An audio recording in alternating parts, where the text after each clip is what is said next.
Welcome to Silver Bow Publishing's virtual launch for The Containers at the Edge of the Shore, novellas, stories, and other tales by Angelo Letizia. We're excited to celebrate this new release today. My name is Megan Hakkinen. I am a two-time world ultra cycling champion, the author of two adventure memoirs, and just returned home from a 400-mile race in East Texas. We'll start our event by sharing a little bit of info about Silver Bow Publishing, and after that, Angelo will read from his new release, and we'll have a bit of a discussion about the book and its creation. Silver Bow Publishing is an independent, creative book publisher committed to publishing great literature in all genres. Candace James is at the helm of Silver Bow as general manager. Silver Bow Publishing is located in Greater Vancouver, British Columbia, and publishes both fiction and poetry, 20 to 30 books annually by both emerging and established international writers. Silver Bow books are available in print, retail bookstores, and libraries worldwide. If you would like to purchase a print version of this book, please contact your local bookstore and ask them to order a copy of the book from Ingram Distribution. You can also purchase the book directly from the publisher if you prefer at silverbowpublishing.com.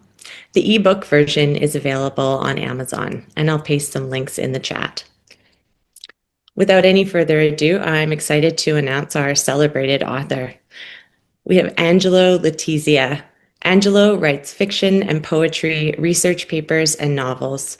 He is currently a professor of education at a small college in Baltimore, Maryland. His latest novel is The Last Number and Other Stories. Angelo's poetry has been published in a number of literary journals. He's also been extensively published here at Silver Bow. He holds a PhD from the College of William and Mary. Angelo lives with his wife and three children in Northern Maryland. Find him online at amazon.com/author/Angelo Letizia books on Amazon, and we'll add that link to the chat.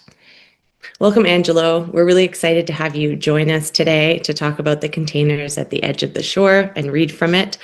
And I'm just excited to hear from this new release. Hi, Megan. Well, thanks again. Thanks for having me. So I'm going to read just a couple of excerpts from this. So can I go ahead and get started? Let's jump in. All right. So I'm just going to fill you in quickly on what the story's about. I'm going to read them backwards. So this one is about a college football player, so American football, and he's not very good. He's all right. But it's him kind of coming to terms with a lot of different things. So this is his last game, and he's just sort of reflecting on it and on the meaning of sports in general. So 18 degrees. Even the cheerleaders didn't come. It was just too goddamn cold. AJ's fingers froze every time he put his hands down to get into a stance. It was a cold that hurt, that made you want to do nothing, just bundle up in front of a fire. But AJ couldn't. He had a battle to wage. A victory meant the stay of execution against the inevitable. Starting D, the coach yelled out. AJ lined up. He hated pregame warm-ups. He hated breakfast and all the time before the game. He just wanted to play. Adam Dupree, the nose guard, whose spot AJ was taking, called him over when the second defense went for warm-ups. You got this. This is your chance, your game. You just got to split that double team. AJ just nodded. No one really understood what was at stake for him. AJ jogged onto the field. Defense first. All he needed was that one good hit. Just once his pads cracked, all the nervousness would go away. The guard lined up across from him. AJ did not answer the threat as the guard was screaming in his face. He just focused on the upcoming play. First down. Quarterback threw a short pass for a 4-yard gain. AJ tried to move to disengage the guard, but the quarterback got the ball off too quickly. The guard hit him in the ribs anyway. Second down. The tailback rushed to the outside for a 2-yard gain. AJ engaged with the guard, but the play ended quickly. The guard did, however, get a cheap shot and slammed his elbow into AJ's face mask, which wrenched AJ's head around. Third down. The quarterback rushed the ball to the opposite side of the field for a 2-yard gain, while AJ battled with the center and guard. He was able to repay the guard back and jammed his hand into the guard's throat. He heard the guard gasp, and the guard cursed at him. Of course, the referee did not see any of this. Fourth down and 2 yards to go. The opposing team left their offense on the field. They were going for it. If they got it, they would have great field position at the 50-yard line. The offensive line slowly walked to the line of scrimmage. The center put his hands on the ball, and the rest of the line got into their stance. AJ put his hand down into the cold ground. Since the ground was frozen, he could not stick his fingers in the dirt. Shift, ready, set, go. Quarterback called the cadence. And like some cosmic symphony or meteor crash, the bodies collided. AJ felt the double team. He felt the almost hydraulic pressure. Instinctively, he threw his arm through the center and the guard and broke free effortlessly. He tackled the halfback for a loss of 2 yards. The cold ceased. All was solid and real for a moment. He landed on top of the running back, and all the snow turned to confetti just to celebrate this one play, this turnover on down. AJ Goodwin's momentary victory over entropy. He melted like an ice cube despite the 18 degrees. He hurtled towards death and chaos. His life, all life, was like a permanent fourth down of sorts. But with that tackle, he landed on an island in the shape of a football field and got to rest for a moment. On some random Saturday afternoon in November, a day that no one would care about, AJ Goodwin would remember for the rest of his life. AJ Goodwin, a mediocre football player who had one chance to fight the entropy that threatened his entire existence, felt real, if only for a few hours. And so, the other piece, he's a college kid, and one of the earlier scenes is that he's in physics class and he's learning about entropy. And if anybody's familiar with that, it's just this idea that all systems tend towards decay, right? So, he's like a B student. He's in this physics class, but he starts registering this idea about entropy. And so that it was in his mind when he was on the football field. So it made a little more sense if you had that piece to it. But, the sport for him was a way to fight entropy, a way to give sort of some meaning to this decaying system that was around him. So, okay. Megan, of course, if you have any questions as I'm reading, please. It's boring to hear myself just talk. So if you have any questions or comments as I'm reading, please. Okay. Okay. So this one is called, I actually am very proud of the title. This one is called Beans in History. Candace and I went back and forth on the ending a little bit, and she prodded me on this one to get to make a better ending. And she was right. So when I originally submitted it, she sent it back and she had added something. And then we went back and forth a little bit. And ultimately, she was right that the end that I had was, it wasn't, it needed more. And so I wrote the end, but Candace kind of spurred me on to that. So I thank her for that. But the situation is you have a history teacher. He's a social studies teacher. And his wife is sick at home, and he has a daughter. And he's just like a normal guy, and he's teaching history. But there's a lot of things going on in his life. There's probably we all feel like this a little bit. There's a lot of headlines that we hear. There's a lot of things that are out of our control. We're just we're kind of in the center of our little universe, but there's so many things that are happening outside of us on the world stage. And so he's sort of grappling with that and grappling with the bigger questions of history, and with his wife being sick. So he comes in. So he's just had a day of teaching, and he comes in to see his wife. So that's where it's going to start. Hey, Kelly had a blanket on, even though it was almost 80 degrees outside. How you feeling today? And his name is Dietrich, and I'll explain why that name is important. Dietrich put his knapsack down by the door, took his shoes off, and sat down on the love seat. Kelly sat down on the couch. I'm okay, but my feet hurt bad, and I'm colder than usual. Kelly deteriorated more every day. He knew she wanted him to hug her and hold her, and he knew she needed that, but he just couldn't bring himself to do it. Do you want some coffee? Was all he could say. Sure. She seemed slightly disappointed, but he had grown used to that. He made the coffee, and when it finished perking, he poured them each a cup. Hers with coconut creamer, and his with just a splash of skim milk. The news channel emanated in the background. This is breaking news. We are just receiving reports of a school shooting in southern Texas. It appears 3 have died and 4 have been wounded. The shooter is presumed dead. There is no known motive. Stupid, he whispered to himself as he stared at the television in disbelief. It's sad to become numb to things, but also easier. How did your day go? Kelly blew a little on her steaming coffee. Good. Okay. We had a good discussion in 6th period, Dietrich yawned. About what? We started talking about Marxism, but then we got into a real deep philosophical discussion of how history moves, what role humans play in that process. Oh, cool. Is Sarah in that class? And Sarah was one of his favorite students. Yeah. She's a good kid. You really like her, don't you? Kelly asked. Yeah, her and her boyfriend usually come to see me and just talk about history and theory. It's really nice. The stock market has continued to surge. Experts call this a K-shaped economy where the rich are benefiting and the less well-off are struggling. Kelly shook her head at the news headline. Do you see Sarah tomorrow? She's not in my class, but she usually stops by on my lunch. Nice. What do you want to do for dinner tonight? Kelly asked. She and Dietrich used to split the cooking chores evenly, but now Dietrich made all the dinners. Don't know. I got the chili going. Excuse me. Don't worry. I got the chili going already, he said with slight annoyance. Did you put beans in it? Kelly asked. Why did you ask that? I know you hate beans. I just microwave them and pour them in my bowl. I know you don't like them, so you don't have to ask. I was just asking, Kelly said. Yeah, but I make chili all the time, and never once do I ever put beans in it for you. I know that you and Sophie don't eat them, Sophie's his daughter. So this was a stupid hill to die on, but Dietrich became very visibly annoyed. He didn't understand why Kelly had to ask questions like that. She always had to check on him, remind him, exercise some type of control. He suspected these questions were her method of exercising control as she lost the ability due to her disease. Or maybe she just forgot. Either way, it irritated him more than it should. While real GDP has increased and while inflation is not rising as fast as some feared, there have been a noticeable uptick in prices over the last few months. Shoppers will not feel this relief at the grocery store as food prices, including beef, remain elevated. And as I'm reading, those are the news. That's the newscaster. It's in italics when you read it, so you can, the reader knows. Have you noticed those elevated prices? Kelly asked, changing the subject. She had not gone shopping in years. Dietrich decided to let her irritating question go. Some, yeah, I noticed weird things. Ground beef, obviously, but also garlic, some frozen vegetables, butter. The bill goes up every month, just a little, just enough. Dietrich sipped his coffee. Drastic cuts to Medicare and Medicaid, as well as cuts to NIH funding for scientific research, will imperil the health of this country and disproportionately impact those who are sick and in need. There's also expected to be a substantial increase in healthcare premiums. Can't wait for that. Premiums are high enough, Dietrich said in disgust as Kelly just sighed in agreement.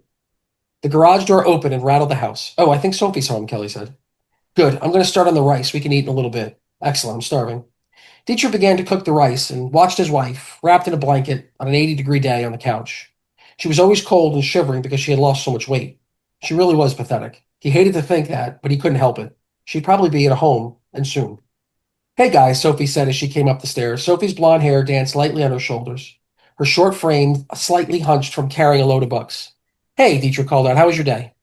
Okay, I think I aced the algebra test. Nice, Dietrich smiled. Dinner will be ready soon. Cool, I'll be in my room. She gave her father a quick hug and went upstairs. Dietrich began to unwrap the ground beef. Shit, he muttered loudly to himself, and he had finally unwrapped the beef and thrown away the bloody styrofoam back. What's the matter? Kelly asked from the couch. I put back the larger package of beef, but now I think this one might not be enough for us. Oh, Kelly trailed off. Dietrich had put back the $10.22 ground beef for a package which only cost $9.13 to save a little money. Dietrich shook his head. He turned the water down on the rice, which had begun to boil, and for no reason at all, he'd remembered what Chet, who's his student, had said in class earlier that day.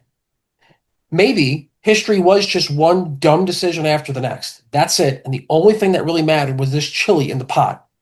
When do you think dinner will be done? Kelly called into the kitchen, startling him. Soon. Dietrich microwaved the beans.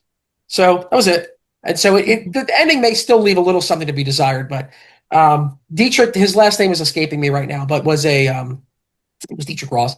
He was a German philosopher, and basically he wrote a tract on stupidity. And the whole idea is about history maybe moving not according to some grand plan or everything happens for a reason, but just one dumb decision after the next. So it was my cynical attempt at talking about the movement of history. On his last name, it's escaping me right now. I have to Google it after this because it's going to bother me. Oh no, I love how you named a character after him. I do have a question for Yes, you. please, please. Yeah, and I think it's something maybe you mentioned that, he's kind of the center of his own universe. And I think we all tend to experience ourselves at the center of our own universe. And we kind of know this stuff is going on, outside of us. But does that idea play out across the novel? Like characters kind of in their own, worlds and in their own orbits? Or do the stories kind of speak to each other and have a conversation with each other? Or are they kind of, individuals in their separate orbits? I think they're individuals in their separate orbits, Yeah. but since I write similar things,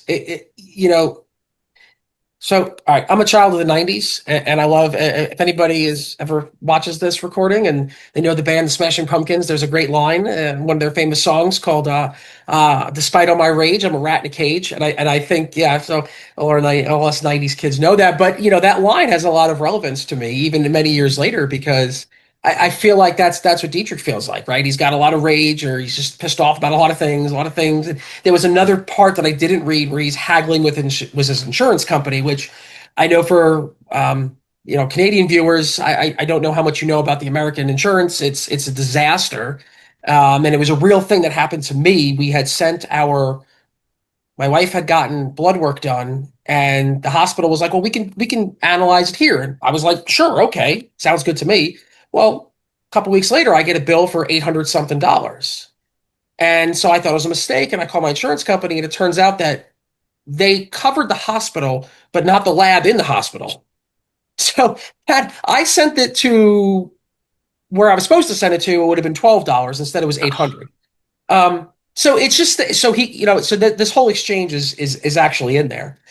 So anyway, to get back to your point, it's just characters struggling. Like most of my characters, I think, are people like that struggle with those types of things, which I think probably a lot of people can resonate with because Mhm. most people are not these grand movers on the world stage, right? We're just sort of locked in our own little universe with our kids and our families and our own sort of problems and so I don't think that they necessarily speak to each other, but I think that a lot of them are very similar. Okay. So kind of a repeating theme throughout the Yeah, not all of collection. them, but I not Okay. all of them, but I think a lot of them, yeah.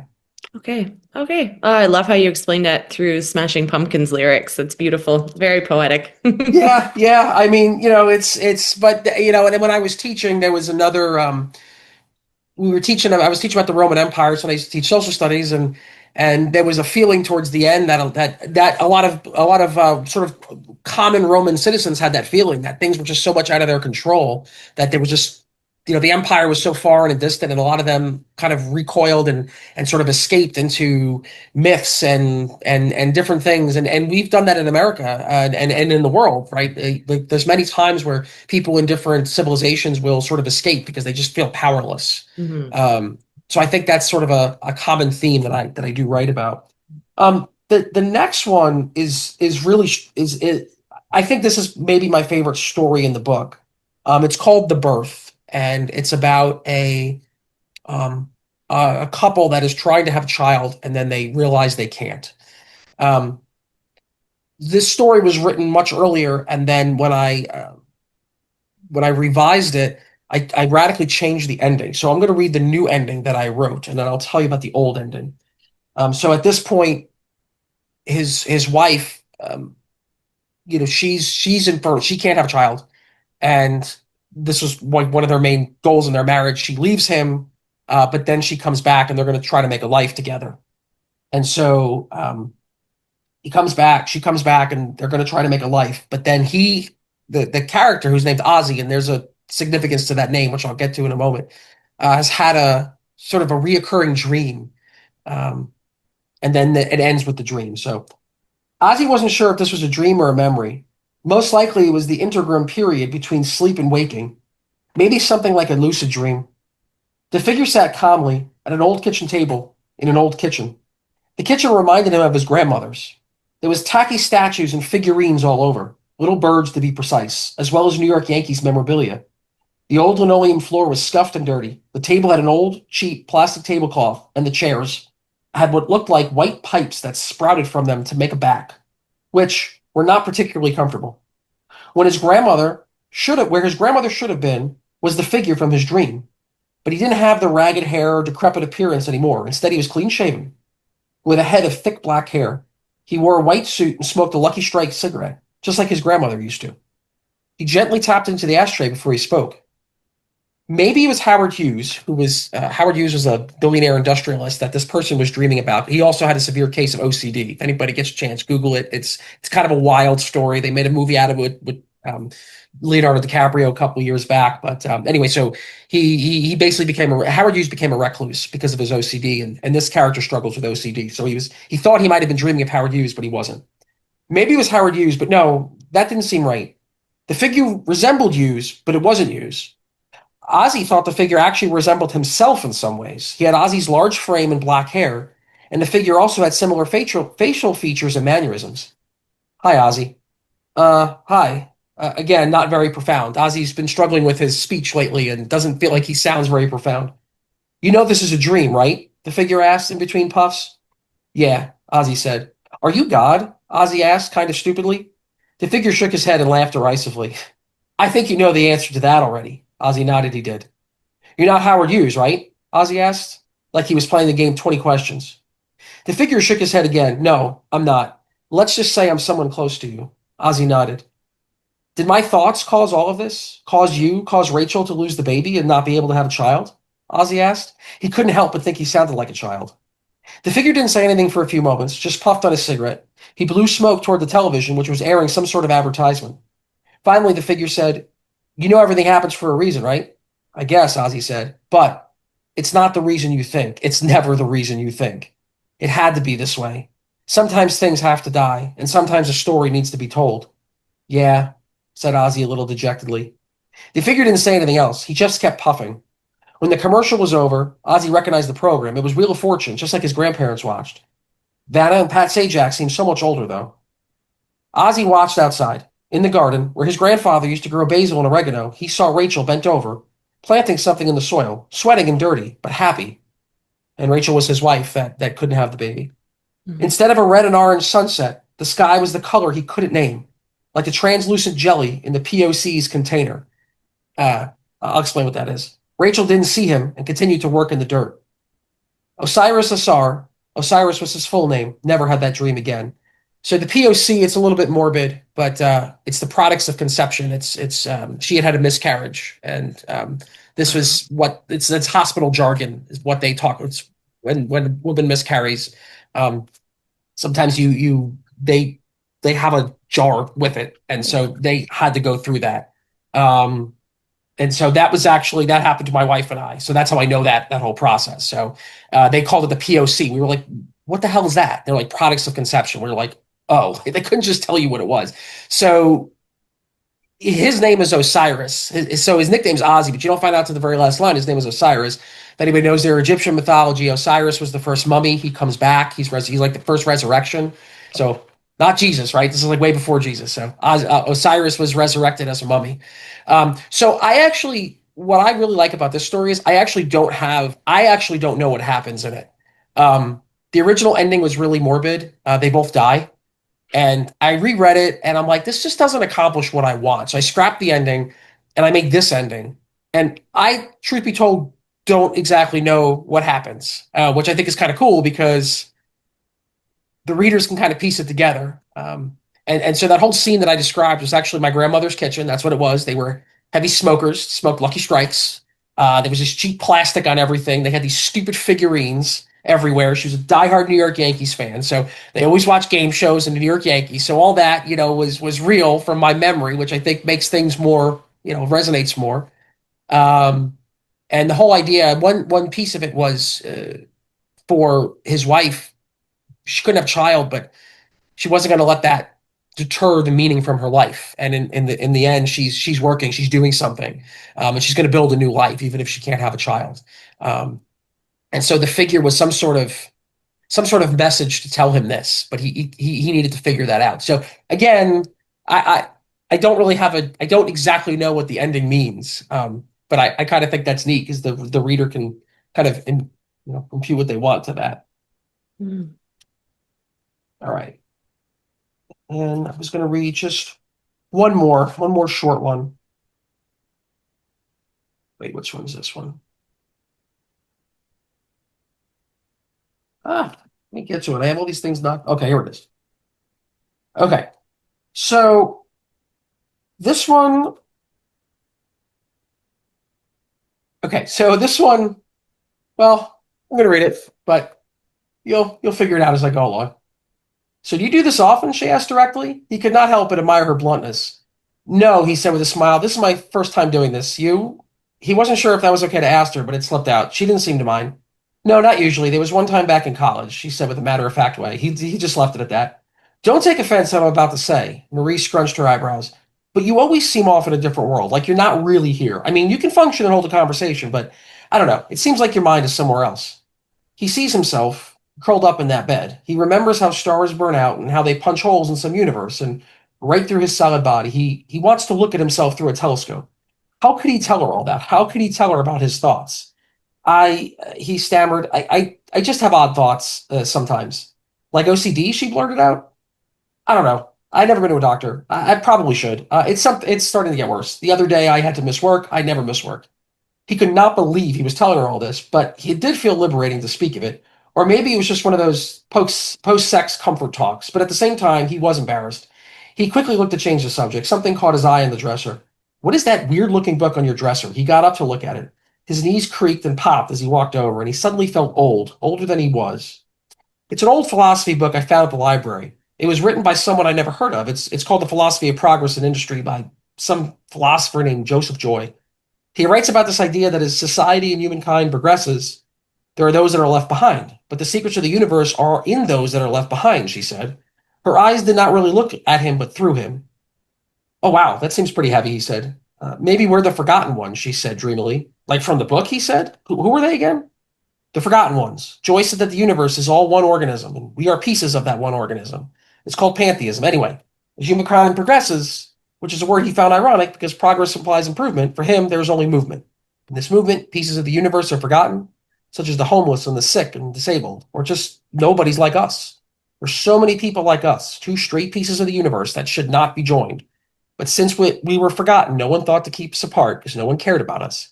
I'm not sure I follow, he said, and his name is Michael. The universe creates its own linchpins. We're the foundation stones of the universe and really in all reality. Reality is built in our backs. And now we've just discovered that awesome power, but we can choose to reject it. We can rip ourselves from reality and watch the whole goddamn thing crumble. Her voice trembled. Michael looked at her dumbfounded but intrigued. You told me you have anxiety and strange thoughts, she said with a rising excitement in her voice. Yeah, so, he said. This was a we are naked together confession, something he most likely would not have said otherwise. That's part of it. Those thoughts are the universe's psychic memory. The universe is thinking through you, but you can listen to it. You can heed its warnings. You can say, screw it to all the bullshit and failure. Pull the pin and reality crumbles to nothingness. The universe builds in those fail safes. When things become unsustainable, the emergency valves break. We are the emergency valves. What happens if we do it? He asked with a look of incredulousness. I'm not sure. Maybe we get the whole world to ourselves. Maybe we die too. Maybe one of us lives to record the event, sort of like the universe's stenographer. I don't know, but we're going to find out soon. What do you mean? Michael asked. We already pulled the plug. That's what we were doing. We're connected in some existential way, not some sappy soulmate shit way either. We are the forgotten pieces of the universe, and we found each other. Marie said as she laid back on the bed, smiling. She wore a triumphant grin. Okay. I'm going to have a smoke outside, Michael said. Marie just looked up and smiled. The cold rushed onto his face, up his nostrils. It stung his eyes, but it invigorated him. The cigarette warmed his hand. What a whack job, he thought to himself as he puffed. Even still, he was taken by her. She was so odd and beautiful. He didn't believe any of the bullshit she said. Methodically, he raised his hand to his mouth. The wind froze his fingers, but the warm cigarette and the smoke gave him some temporary relief. He never had a one-night stand before, but this had to be one of the weirdest ones anyone has ever had. He checked his watch. It read 8:13, and then, at 8:15, in the snow, the world ended. Everyone vanished from memory, like he said. He didn't understand how it happened. He just knew they were all gone, and so was she. Somehow they pulled the linchpin. He now lived alone on a planet he never asked for. He still filled up his gas tank so he could drive around the dead towns. So that was like, I guess, my attempt at like sort of a Stephen King one. Obviously not as good. I had the last line first, and I built the whole story around the last line. Oh, I had the very cool. last line. I just thought that was cool. He filled up his gas tank so he could drive around the dead towns. And then from that last line, I spun the whole story. So I think it's better to read the whole thing. But so yeah, I think that's probably good for excerpts. Thanks for reading all those. That last one you read, where is that situated in the collection? Is it near the beginning, middle? Is it the end? It's in the middle, I believe. Let In me the see. middle? Yeah. Oh, and that Dietrich person I was talking about, I looked it up, was Dietrich Bonhoeffer. He was also executed by the Nazis. Linchpin is exactly dead middle in this.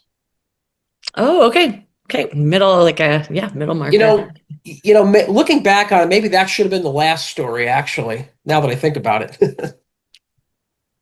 So I guess we were chatting a little bit before we started recording, and I would love to hear you share a bit more about the genesis of this collection and how it came to be. I think what you were telling me was super interesting. So, So yeah, the when I was 20 24, I had got this creative burst, and I'd written a lot, and I put it all in a jump drive, and I never published the stories. I maybe sent one or two of them out. They didn't get accepted, and so I kind of just forgot about them. And I started my PhD. I started my master's and PhD, and sort of my writing changed, and I became, I started writing research papers and all that. And so I had all this fiction, and I had it on a little jump drive. Um, and I moved twice. I wrote that when I lived in Canadian viewers. I lived in a couple different American states. I lived in Virginia. I moved to Kansas, and then I moved to Maryland. If anybody knows, that's like across the country. Anyway, so I had this jump drive that I did not lose, surprisingly, in the two moves, amazingly. But I had forgotten about these stories, and then last year I found the jump drive and plugged it in, and it worked.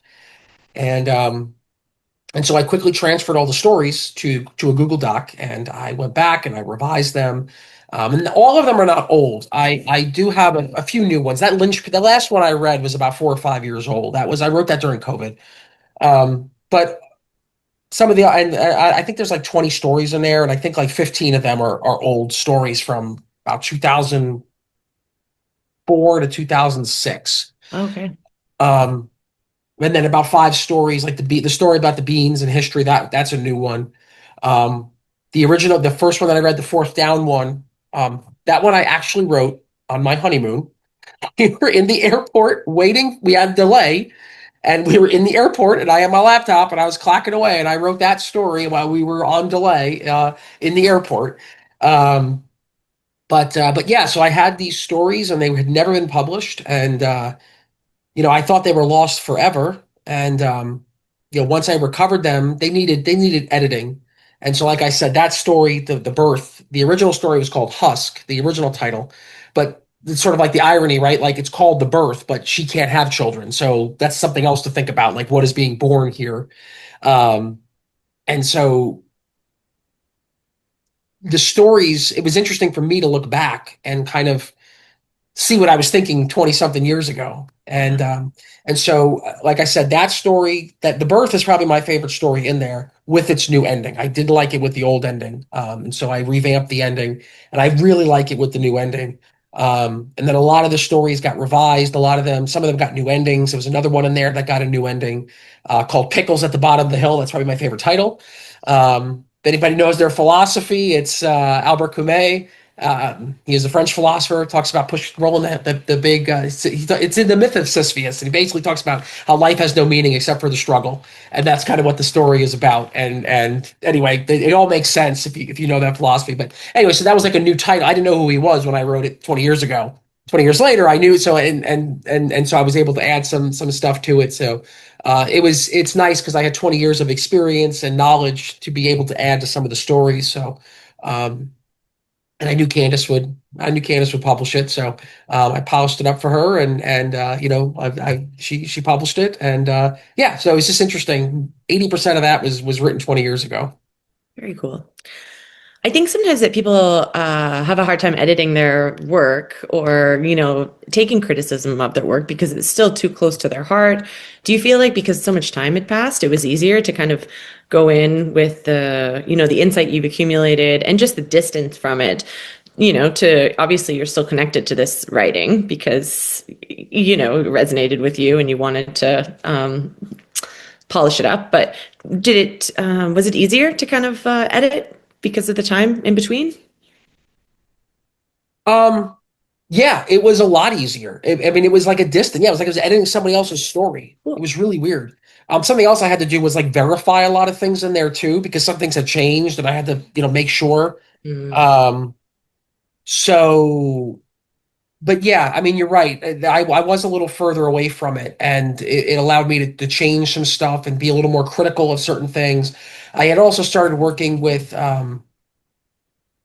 my cousin, who's like an editor, and she's not an editor, but she got a literary degree in college, so she had read some stuff and um, help me kind of think about different ways to say things and whatnot too. So that was very helpful.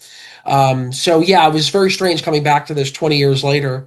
And then I've had so many more influences since then, other fiction influences, and of course back then I didn't have my graduate degree, so I didn't know like all the philosophy and the history and the theory, and so I was able to to add a lot of that into it, to make it a little, I think, a little better.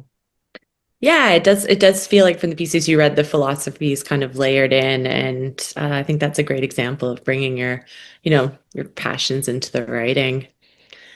I was curious about the title. Where did the title come from? I don't know. Oh, I have okay. no idea. No, I just had this idea one day of like, imagine you were on a beach and there was these sort of containers at the shore and they contained things that you, I don't know, it was just word, it was actually, I was thinking about it as a poem originally. Um, Mm. but I think what it represents is just these stories that each container is like a different story. These things that are just out there. And so I know that's not making too much sense, but it's just one of those things that I don't know, it just hit me, and I thought it would be a very interesting title. Like Candace always, right? You got to have a good title that grabs people, and so I view each story as sort of a container, um, sticking out of the shore and going up to it and exploring it. So Mm. yeah. No, that's really cool to hear. And some of your titles are really great. Like, what was the pickle one that you mentioned that you didn't read, but Um, Pickle's at the bottom of the hill, so he's somebody who's struggling with mental illness. And in the original ending, he actually does commit suicide. I'm like, no, that's too cliche. That's too no, I don't want to do that. So I scrapped that ending, and he's thinking about it, and he's thinking about it. He's in the car, and there's a bad snowstorm, and he stops the car, and he like kind of catches his breath, and his wife calls him and says, "Hey, we're having burgers tonight. Can you get pickles?" So it's like the most random thing that everybody could probably resonate with, like their spouse or whoever, somebody calling them to like pick something up at the store, and it kind of brings him back. So he was having like a real episode, and it kind of Mm. just brings him back, and he's like, "Oh, I have to get to the bottom of the hill because he's at the top of the hill," and he's like, "I better be careful," and so he's driving towards the bottom of the hill, but in the myth of Sisyphus, Kamei talks about Camus. Excuse me, my French pronunciation is terrible. Talks about the myth of Sisyphus, which is like if anybody knows the old Greek myth, it's uh, he's pushing the boulder up the hill, right, and then he's got it. That's his eternal punishment, right? So the French philosopher Albert Camus is like, you know what? That's what our life is. It's just like endless toil, and there's no purpose to it. But he said the purpose is in pushing the hill, is in pushing the rock up the hill. And he imagines Sisyphus pushing the rock, and he says that's our purpose, just to struggle and he wasn't being pessimistic. He's actually not being pessimistic. He's just taking off all the trappings and saying there really is no purpose, but we can enjoy the struggle. And Mm. I think I was kind of getting at that. So he was, and Kume talks about when Sisyphus comes down the hill and he's got to redo the struggle again. And that's what the ending is about, him coming down the hill, getting the pickles, not committing suicide, being, just getting the pickles and just kind of continuing to live. So again, I didn't have that knowledge 20 years ago. Right. And I don't come out and say that in the story, right? So reader might not get that, but I think it's still implied in there that he's struggling, but he's surviving. That's Right. kind of what it's about. Cool.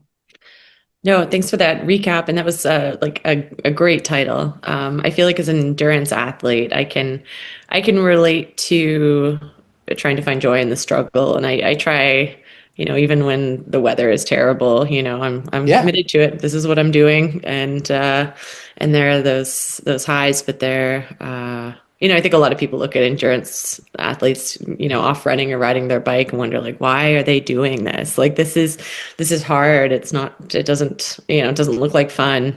But there's something to just being there in the moment. And I think that, yeah, so I can relate to your character a bit. Thank you.